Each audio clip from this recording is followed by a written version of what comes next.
Mieux vaut rester à la maison et pas prier que de prier pour aller voir ce qui se passe. Au plus tard, on vient à l'église aujourd'hui et demain, la même personne qui nous a enseigné de respecter la loi de Dieu, de suivre tout ce qui peut nous conduire vers le paradis, c'est ça, la même personne encore qui continue de faire des bêtises. Mais quel exemple pour nous qui prions. Et du coup, je me suis fatiguée. J'ai dit, bon, d'accord, je vais commencer à prier à la maison. Je connais les autres qui sont en train de demander pardon au peuple congolais. Limbisa Bisopo, tout ça qui m'a dit.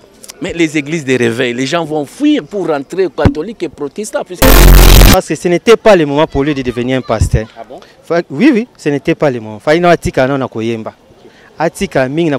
ne sais pas pourquoi, à se lancer dans Mambo, il y a pasteur. Il faut qu'on kima. C'est très très important. Il faut qu'on kima. Donc, impudicité, il faut fuir. Il faut fuir, oui. Pasteur, Azan Zambete, Azan être humain. Azan être humain, Azan lâcheur est faible.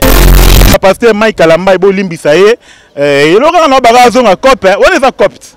Si vous voulez un Zambete. Bolingi mai kalamba comme mécanicien. Non, faisons dans l'église, on a bandé la COP à zéro, changer stratégie.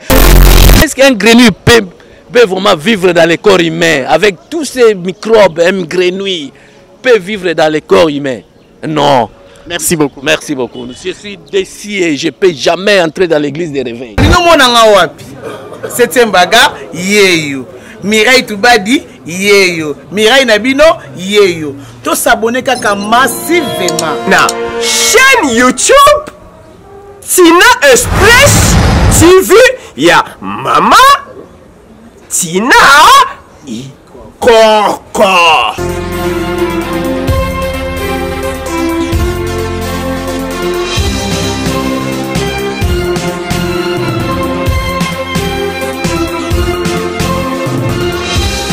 Boigna, Tozana Boigna et les Kinyoso. Tozana Kinshasa, la République démocratique du Congo, Bandeko place.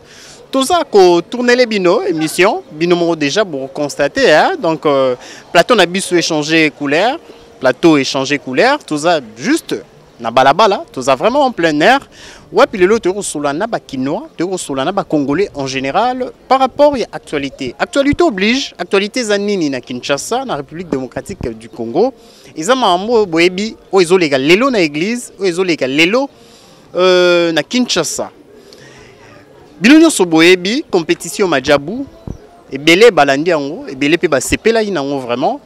Et ça ba initiative, hein, oyo to lingi ba mécène ba ko taper belé na mambo nzambe. Et parce que bah talentueux, hein, donc bah jeune talent baza tellement ébélé et na mambo nkolo to rumoni wana côté chant na musique na mambo ébélé na ba différents domaines. Majabu zaki vraiment initiative mo ya malamu to eza initiative ya malamu. Oyo première édition to tiko vivre bisonyoso oyo notre jeune frère Paluku a gagné. C'est lui qui était le champion, c'est lui qui est le champion.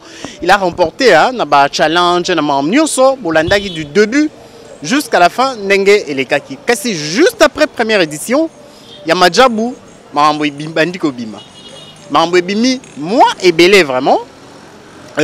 Boulanda qui n'a pas culte, n'a pas prédication. Il y a la réserve de l'Éternel, le pasteur Moïse Mbie, où il a dévoilé, moi Mambo Belé, qui a certains qui tangi ba kombote. Atangi ba kombote, mais n'a pas dire naïe, n'a pas propos tenaï tenagi, les gens, au bazar vraiment éveillés. Mingi bayo ba comprendre moi Mambe belé le pasteur Moïse Mbie à Lobaki. Et après juste quelques jours, mbalamoro bomoni ba vidéo ezo circuler, ya mon mboka l'homme de Dieu, le pasteur Mike Kalambai. Ya on le lobiso tozana na sur le terrain, tozana balabala, tozana une de communes, il y a ville province à Kinshasa, pour la tour solana ba kinoa. Tous solana ba kinoa nini, totuna ba kinoa parce qu'il y a ceux-là qui disent que non.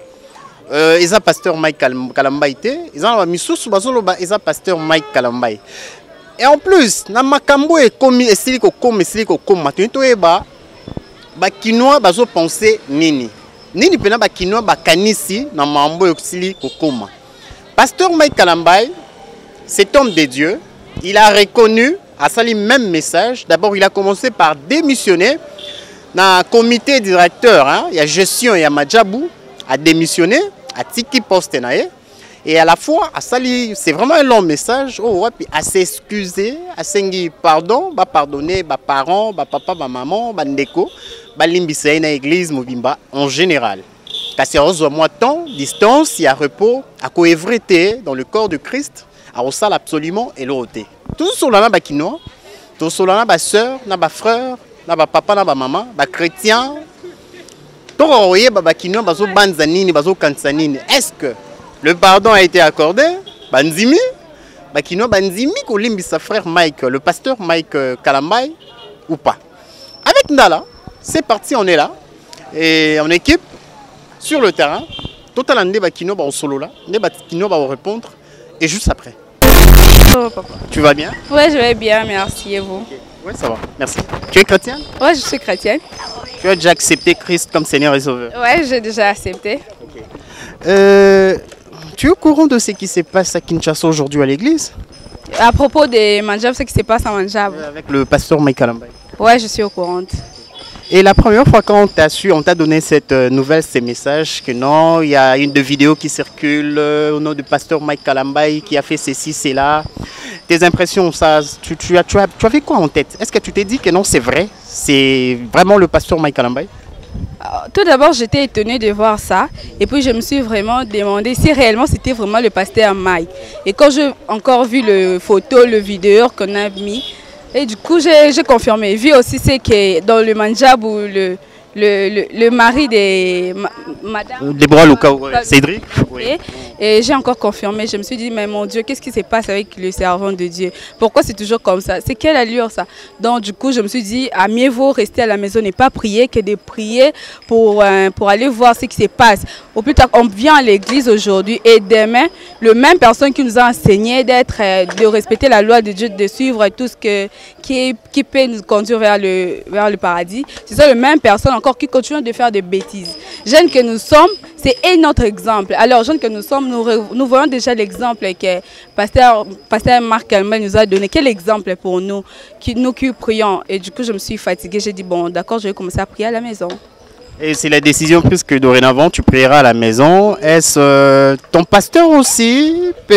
Pourquoi tu prends une telle décision? Parce que tu t'es dit que même ton pasteur là où tu pries, parce que pour nos abonnés, toi tu pries pas à l'église du pasteur Mike? Non, non. Mais c'est un pasteur où j'aime bien. Je l'aime tellement beaucoup. Et moi, je crois qu'il fait la fierté de notre pays par ses chansons, sa prédication, j'ai jamais écouté. Mais voir ce qu'il a fait, vraiment, ça m'a beaucoup... Ça a affecté ta foi? Ouais, c'est ça un peu. Ça m'a beaucoup étonnée. Et du coup, je me suis dit, mais il faut prendre une décision.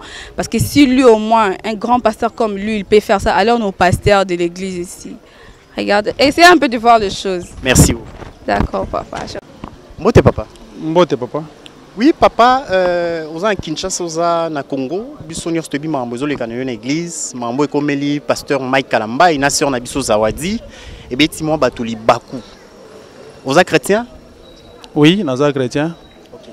Pour les chrétiens oyo batutisami boabike foi na bango ezwi choc. En tout cas, mingi bazolinga bazwa décision basambela sute bake na église te. D'abord, nini koyebisa bango? Bon, na saisir opportunité oyo pour répondre à les chrétiens tout il y a RDC, en Afrique, pour na décourager parce que salut d'abord est individuel. Aucun chrétien mon Dieu côté a se décourager. Bandi vraiment les lotés. Attends la Bible, to vivango et belé.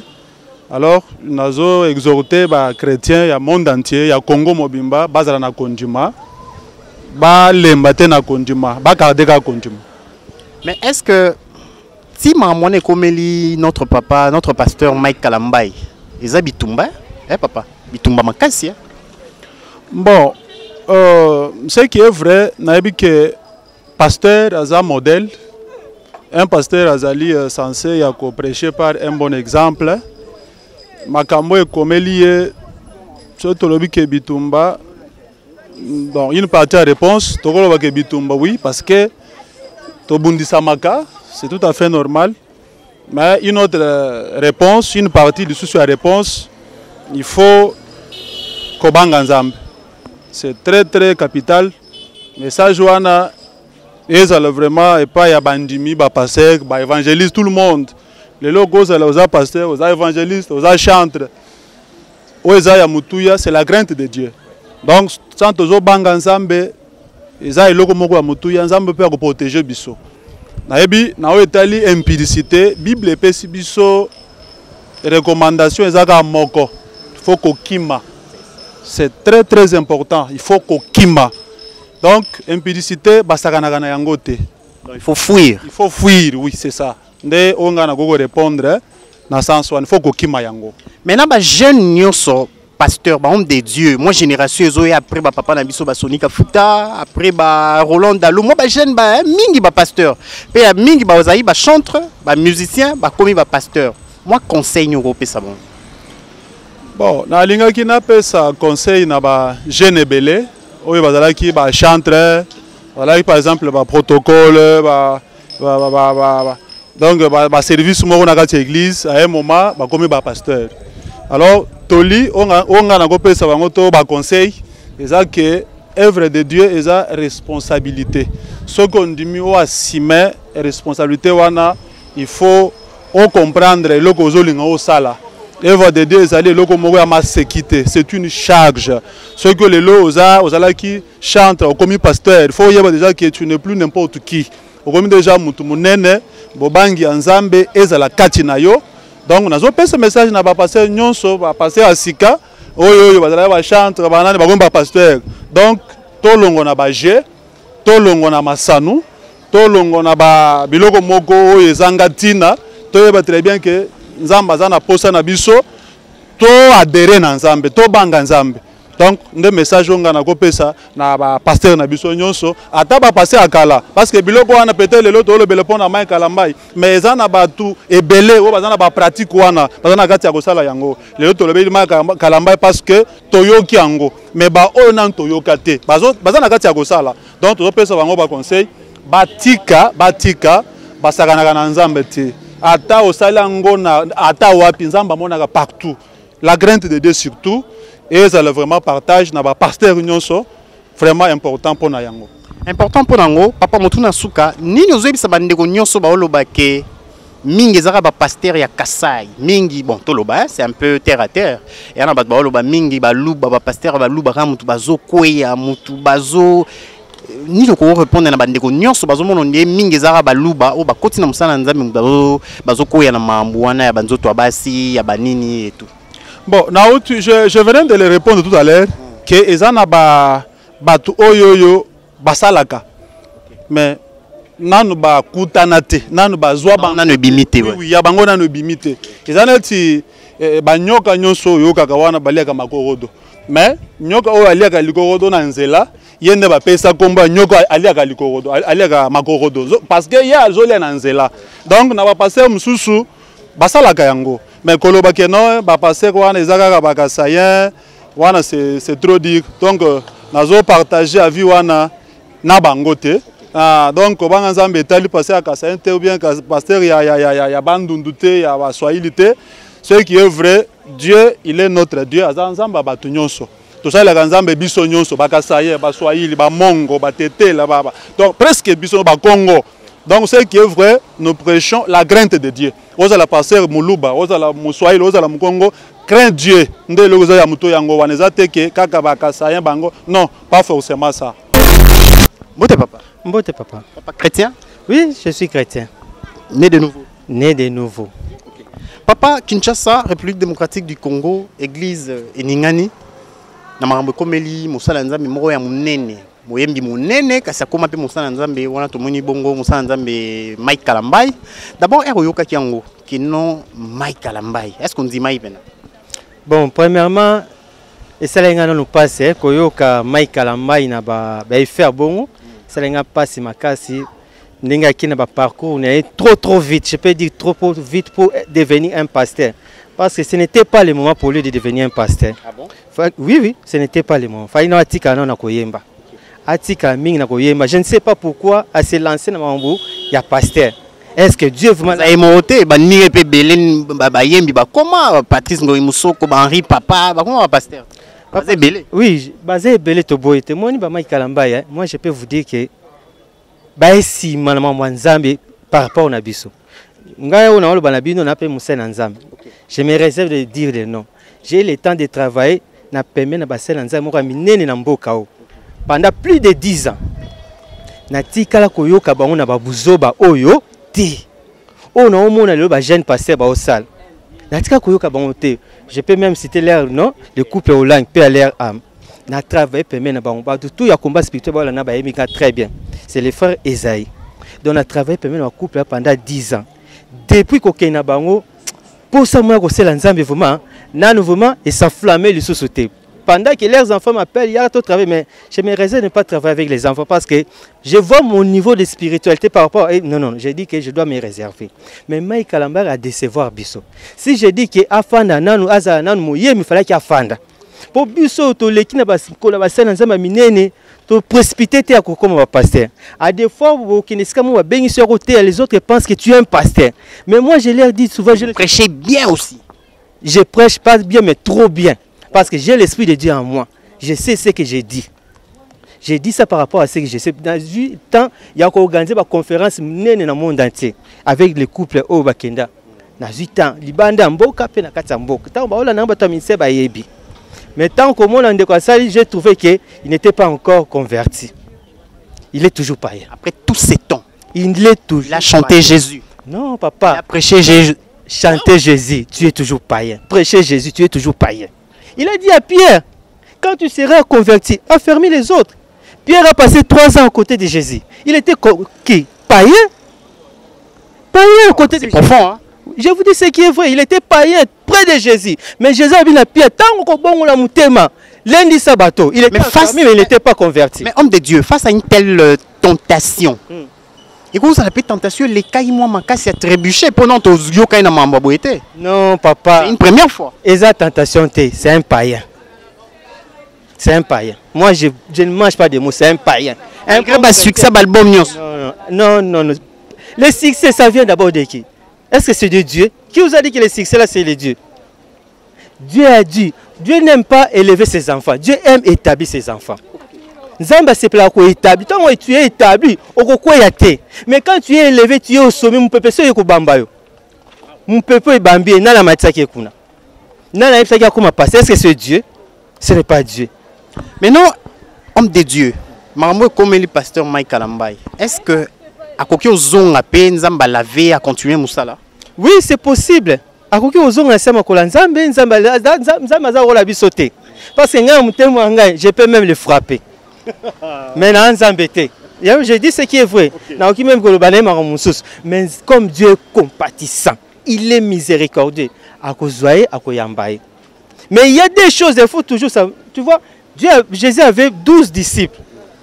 Il a dit, Père, na commission parce que na bungi si mon côté. Sauf fils à perdition. Ce mec qui a bungi, c'est un fils à perdition. C'est biblique. Mais acte à poser, il a reconnu, à reconnaître à Sengi Bolimbi, ça va déjà. Hein? Il a reconnu quoi? Que Balimbi, c'est une rumeur qui se circule. On peut, d'abord, il faut qu'on reconnaisse action au Yosal. Est-ce qu'on reconnaît l'action? C'est comme si on a eu qui n'a pas ensemble Limbi Sanga. Non, ce n'est pas ça. Tu dois reconnaître cette action, les conséquences de cette action. Toi, soi-disant pasteur, qui n'a pas abomination bon, et tu prêches ça, c'est mauvais. Mais pourquoi tu acceptes de faire ça? C'est à quoi ici? Avec une femme qui est mariée. Moi, quand on m'a dit que cette femme était mariée, tu vois, nous les hommes mariés, on tolère pas bouzo batté. Mais pourquoi lui il a fait ça? Ça en 3 fois. Voilà pourquoi je vous dis que ce sont des païens. Et la sœur aussi. Païenne. Un conseil aux chrétiens. Pour c'est souvent passer conseil aux chrétiens. Face à Marambouana, se comporter comment? Bon, le peuple de Dieu, face à Makambo, c'est l'équipe de Konabiso Mike Kalambai. C'est que moi je vais vous dire, Bondimela Kinzame pour naïté. Bondima Kinzame pour nous préparer Lola Nabino. Botala Mike Kalambai était. Dieu est capable de mettre un païen à côté de vous pour vous orienter d'aller quelque part. De l'avant. Si vous mettez ça dans votre état et que vous étouffez foi Nabino, Mais n'oubliez pas, il y a des païens au milieu de nous. Il y a des pasteurs païens. Il y a des prophètes païens. Il y a des apôtres païens. Moi, je vous l'ai dit à la limite de la parole de Dieu. Parce que Pierre était plus que même le Mike Kalamba là. Mais il était toujours païen, tout près de Jésus. Jésus, c'est quoi que Pierre a dit, soko bongo liga motema, kobo sana koleni sabato te. Yo so bongo la motema, koma kana lini na yo.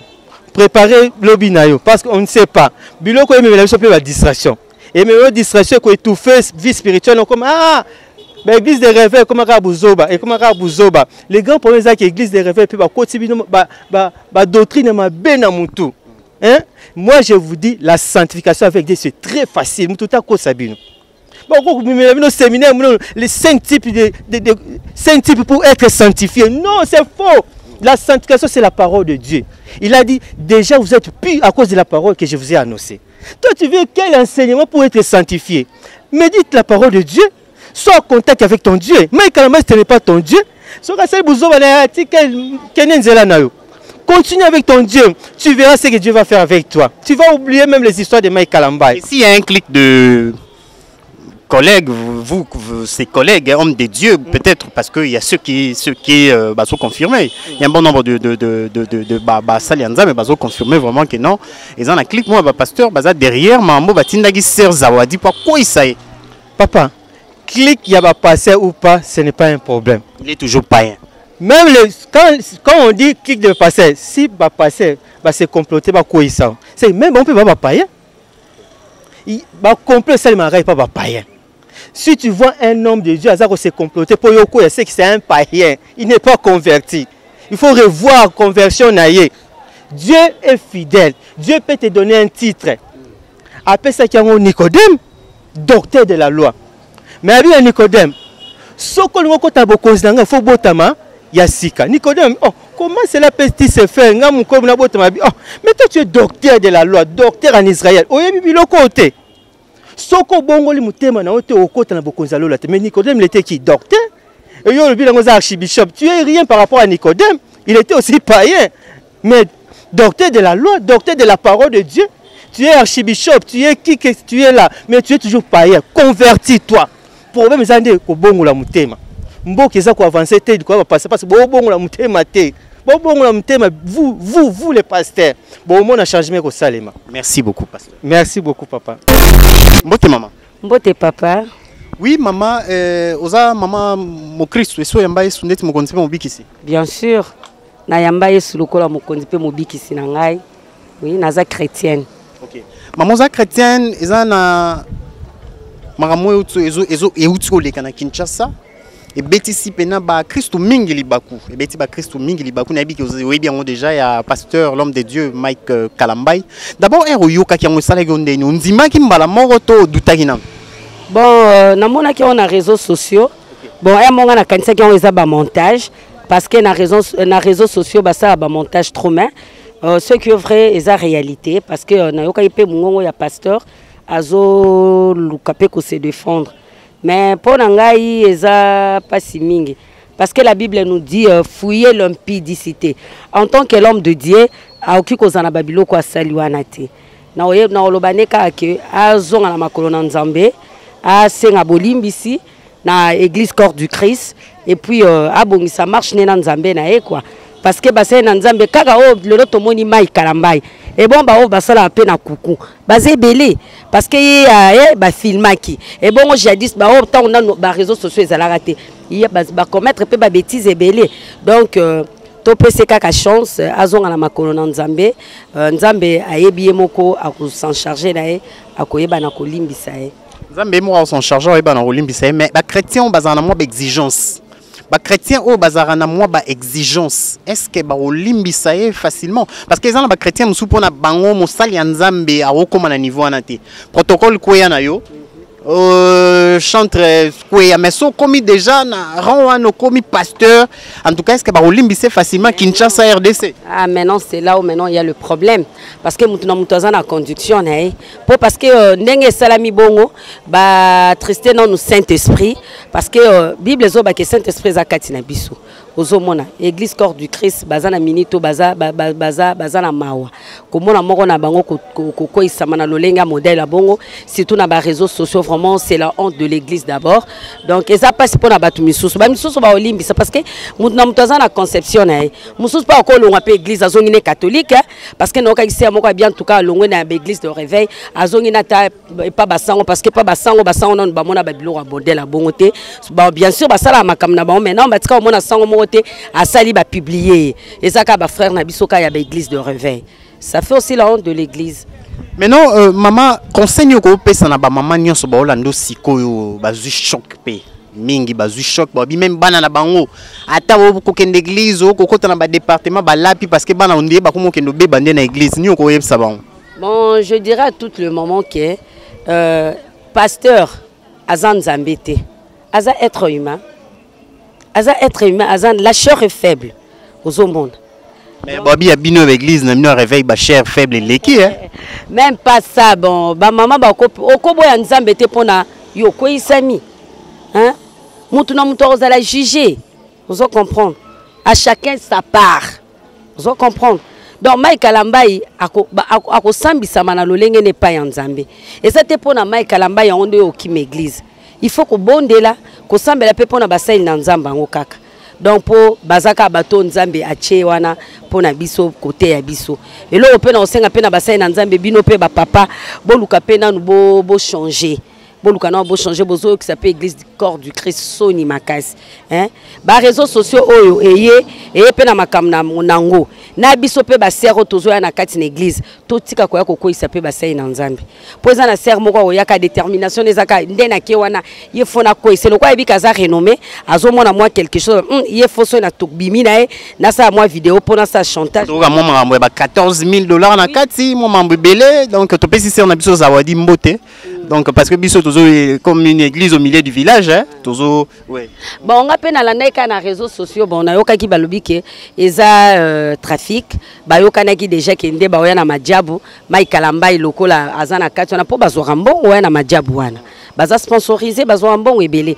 donc eza déjà comment monter bon na éviter bon ngana ki ko beta penza na yo pena banan ba rosa derrière pour ba nuire image à pasteur Mike Alambai ka ba collègue ne ba pasteur ya wana pe na précision te parce que toza na kati ya mokina se ya mokilio muto ko bomo azaka ko boliaka na ye yo ye bien ote o muto ko zole lelo musala mais l'habitant où il y a commis à comme ozolinga musala na comme musala ana mais ngana comme diabolizo na comme luka pe ba konzi balongo oui pasteur Mike a ebi famille majabu na canal ya pasteur Moïse Mbiye ah bon mais soy pasteur que le quoi là ya ba ki na canal ya pasteur Moïse ce qui pasteur Moïse il est derrière tout ça et ça qui to mingi te et ça qui to mingi te parce que na kota la Mike Alambai na Moïse Mbiye il vient de la même famille corps du Christ parce que bazabano babotemi na kati ya Bethel babandi makamwe sika moko ozo comprendre ngala il y a pas longtemps to uto mo ba sai ba clipa ba l'exception ba montre ba lati kitoko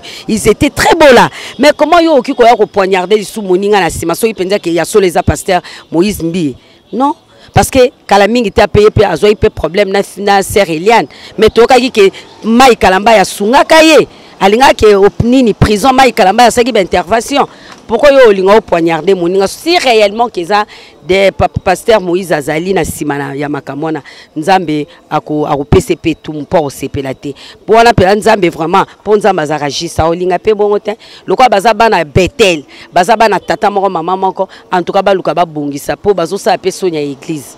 Merci beaucoup. Merci papa. Boigna, quand on a boigné les kinyonso, oui papa, oui, ah ouais.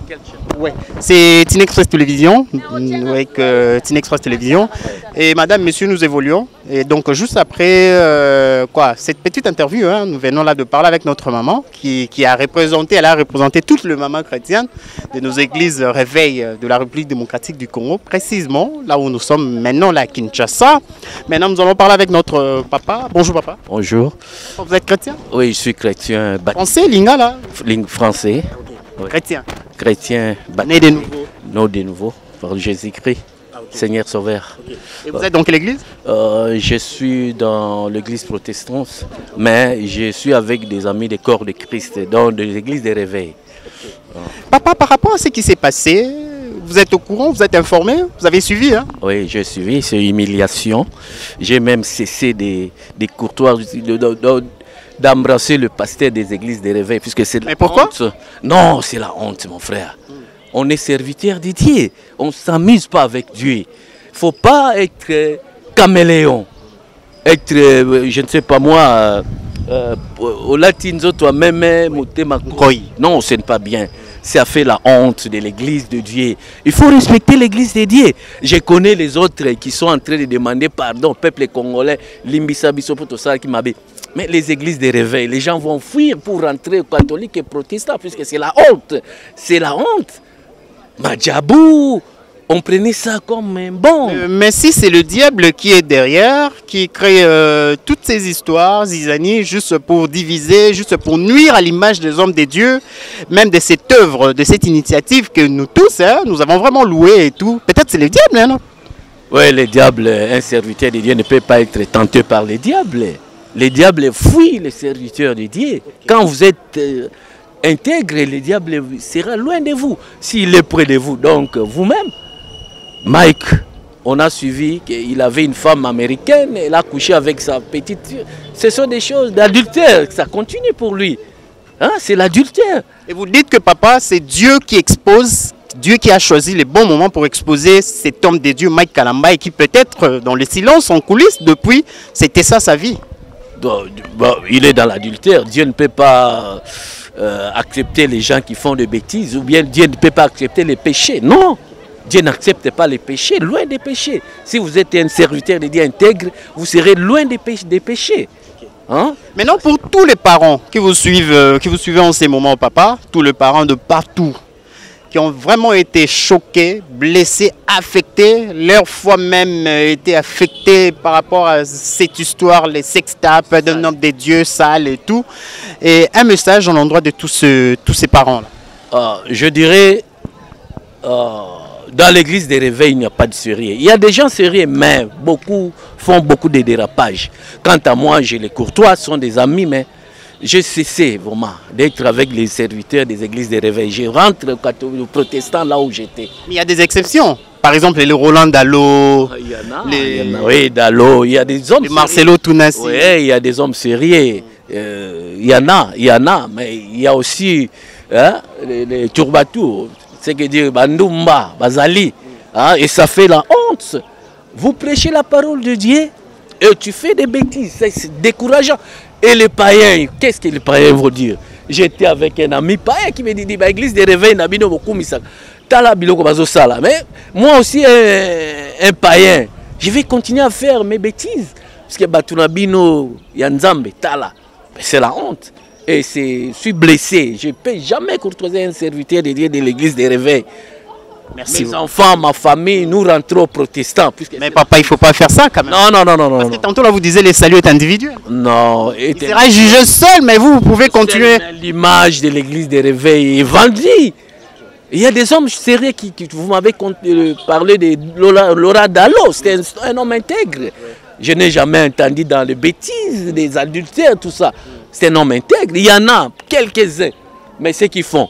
Il y a même d'autres qui demandent pardon. Ils ont roulé les gens, ils ont volé les gens, ils ont fait des grenouilles. Est-ce qu'un grenouille peut vraiment vivre dans le corps humain? Avec tous ces microbes, un grenouille peut vivre dans le corps humain? Non. Merci beaucoup. Merci beaucoup. Je suis déçu et je ne peux jamais entrer dans l'église des réveils. Merci beaucoup. Waouh! C'est gravissime, c'est les dire là, les propos de notre papa. Donc jusqu'à sa mort, l'église des réveils croit. Bon, en fait, il est libre par rapport à ce qui s'est passé. C'est vraiment très mal. Ouais, Mirador, Yula Boss va maintenant entrer. Yula Boss, tu jamais pu kata, tu kata jamais sans pour autant, nini, kosolo na Yopé parce que Yopé maman est chrétienne, moyambi munene.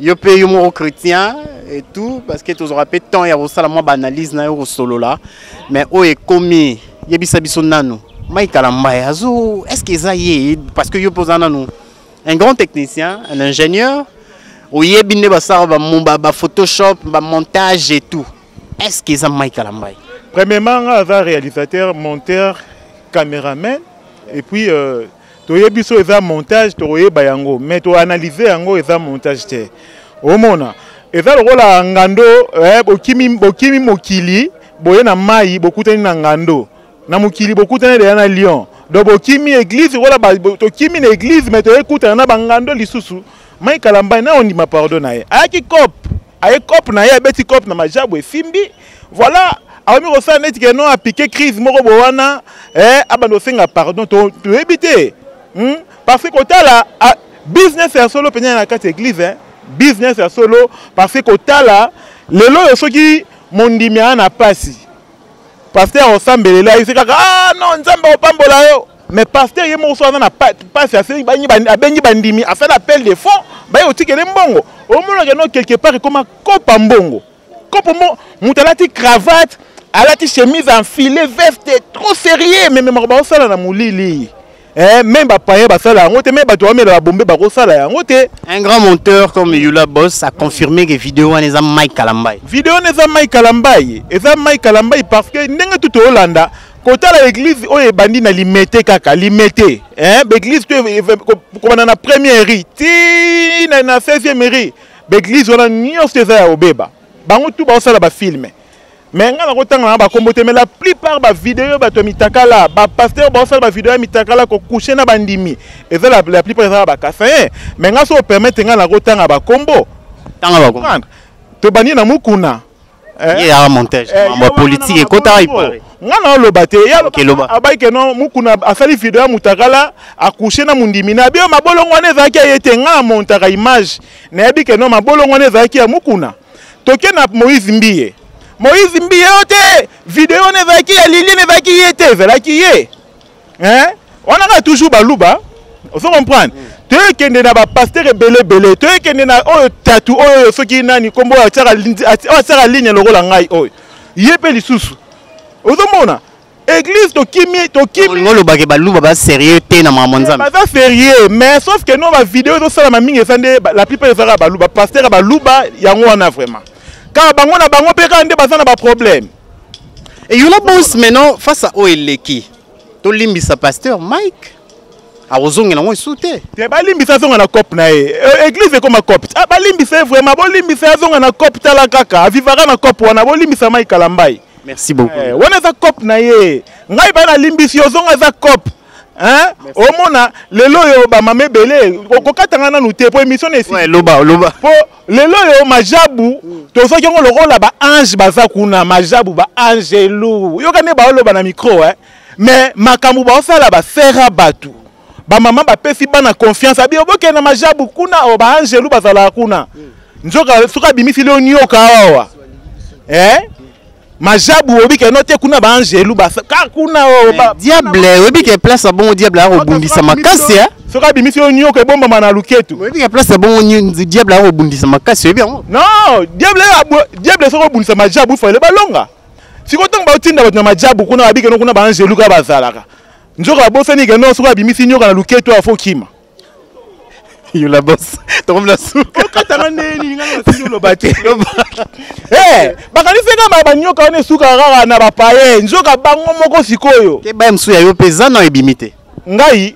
o ngamoko na filimana na ba video na ngamoko ya ngamoko si balingi tala ngana pesi Mike Kalambai soki nano ziba bato ba ko filma te pona ko sala ba porno lokolo sa déjà sala ngai na zanango na ko tia ba caméra bando sa no officiellement. Merci Yula Boss. Question Souka Yula Boss, question Souka. Est-ce que pour la bandimi à pasteur Mike Kalambai parce qu'azaki na église déjà, azana bampate belé conseil européen ça va. Te bandimi ya église à pasteur Mike Kalambai bo limbisa ye eloko na ba zonga cop on les a copte. Siko bolinga musala nzambe te. Bolingi Mike Kalambai musala nzambe te. Akoma mécanicien. Non, fa zonga kaka na église on a bandela cop à zéro changer stratégie parce que au moni ndeko na biso o ayembaka nani o asali deux fois ya beti des trophées nani o abeti des trophées nani Michel Bakenda asali boso vidéo mutakala bolimbisanga ebeta susu de siko bolimbisa Mike Kalambai tota so obeta deuxième bolimbisa Mike Kalambai azonga cop bon siko eza pasteur bolobi ke no bolimbisa c'est comme un mécanicien bobo limbisa Mike Kalamba comme a coopéra te bo limbisa zonga en église mais abeta deuxième bord tout OK na bango na Braza. Merci beaucoup. Merci Yula Boss. Message eleki no comment. Donc commenter te ezaba kinois, ba congolais, ba sololi, ba expliquer. Bon guiné ba parents, nos jeunes sœurs, ba zu ba décision ba bige non en tout cas face à oeleki, faut na bango ningani. Misusu ba ozonga catholique. Donc tout cas moité soki na mikolo zoya. Bon moni église catholique ezongi sous na ba force na ngwana ya ba sérieux wana. Tout cas moité pour les uns les autres bazolo ba non. Et ça comportement ba pasteur ya ba réveil hein nos charismatiques ba pasteur ba réveil muteko sala le roi mais à chacun est libre hein mutu na mutaza libre zo ya betimwa à tout isami asenga molimo mo santé pesa e makasi et à la fois makasi ko limbisa ezala parce que biso toloba mingité pasteur Mike Kalamba c'est un homme de Dieu yemo ayebi nini sali ayebi bitumba onenge yaki notre sœur la sœur Zawadi. Oh, à quoi ici bon, tu habites à quoi ou quoi, tu habites 3 fois Ekobo et moi Zoloba, tu sali Ekobo Mbalamisa, tout ce qui est déjà un vrai amour, mais au moins incompréhension quand tu as un kande koti, tu habites. Encore une fois, merci beaucoup. Merci Andala, si ma caméra assumée hein, de l'autre côté. Tu as souka bakino ba sololi, tu allons pour nous la maman nezo kende, kasi déjà pour votre information, pasteur Mike Kalamba a sengi pardon, bolimbisi à s'excuser et pas ba parents. Ma soeur, ma frère, à s'excuser l'église Mobimba, à s'engi pardon, à se retirer pendant un moment. À Osala Moussala en coloté à Vandi Nano. On est allé pasteur Mike Kalamba à Zana États-Unis, place à sa convalescence et tous les élèves Mikolozo et à Zong la biso. Peut-être pour y pas sa version de fait, hein, après sa version à Nengenini, Mambele Kaki ou bien P. N'est déjà à Zana comique qui sert à reconnaître que Zamabe à Kouissamaki. L'église corps du Christ to limbisa to chanase parce que les une deke chaku ko sekate lobe goza la pasteur Mike Kalamba kasi lobe goza la yope mutozo tala biso on ne sait jamais pour nzambe so e bia kota na téléphone na biso akota na ba galerie alobi ke no sala ra moi jemo ya muke abimsa onio sona bandala na ebité so otamola suna balaba. Encore une fois merci vous allez brancher dans le programme d'Absat Express Télévision. Bonzara jamais déçu. Nous monanga wapi. Septième baga yeyo. Mirai Tubadi yeyo. Mirai Nabino yeyo. To s'abonner kaka massivement na chaîne YouTube Tina Express TV ya Mama Tina Ikoko.